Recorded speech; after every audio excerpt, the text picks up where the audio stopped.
We are calling our research the Creative Singer. Our research is based around this unique course for BMA's Year 3 singers at the Guildhall School of Music and Drama called The Introduction to Opera. A creative singer is imaginative, physically and vocally expressive, a vocal athlete, somebody who can tell stories. Somebody who's not afraid to explore, somebody who's not afraid to push boundaries.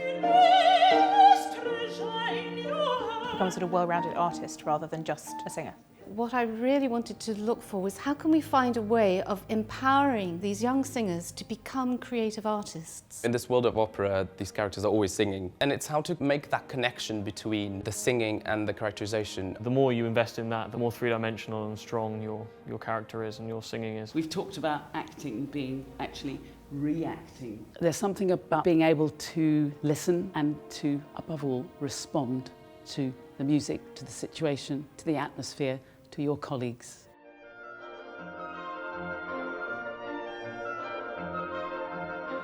This is a research process. We've used various techniques. I'm using the mentoring coaching approach in the way I teach. We've been using a life balance wheel. Then we've taken that on to look at character development. With the life balance wheel, I tried to establish how I was with my life and how that might relate to my characters. Who is this person that they're playing? Trying to find elements of myself or how I am to infiltrate that so it comes from within. You can empathise a lot more and suddenly, well, okay, I don't act like that, but if I was this person, if I had this kind of balance in my life, then you might do. Ha! What impertinence! So you're embracing. You go too far. Other mentoring coaching techniques are visual stimuli, postcards, asking the singers to choose a card that says something to them about their character. It just makes it easier to relate to a character, and rather than just sort of getting into the singer groove, approaching it as arguably a singing actor. And it feels more natural then. Yeah, and you can relate it back to your own experience.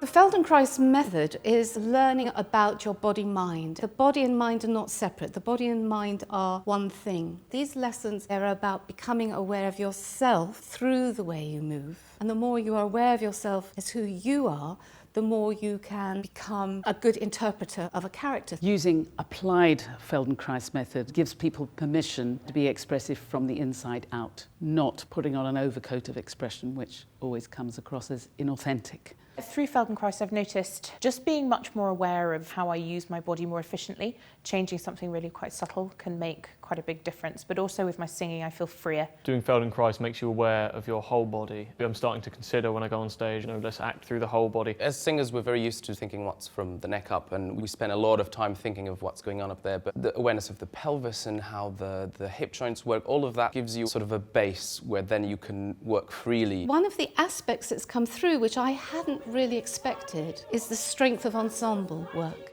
No, I thank you, no, not I. They've really gained a lot from this sense of group. You're just kind of operating as one person, as one company, and you're all after the same goals.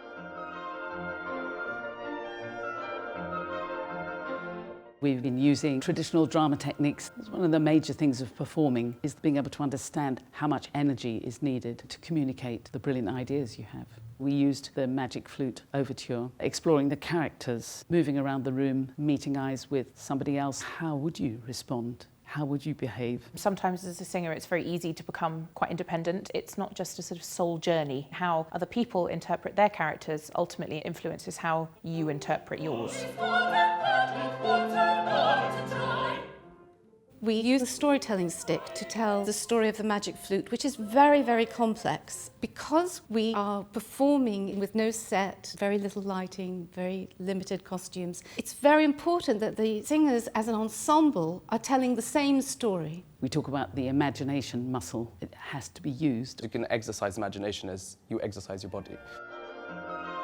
What I hope for these students is that they really have that emotional resource, that musical resource, to create and to enjoy their lives as performers. I think this has helped me unlock aspects of my performing. I approach it from a characterisation point of view rather than just learning the notes. I can much better now convey the emotion while still maintaining what I need to do to produce a good sound when I'm singing. I don't know if I'm a better singer or performer, but I think I'm braver daring to go a little bit further rather than being safe, because when you're up on a stage, safe doesn't pull audiences in.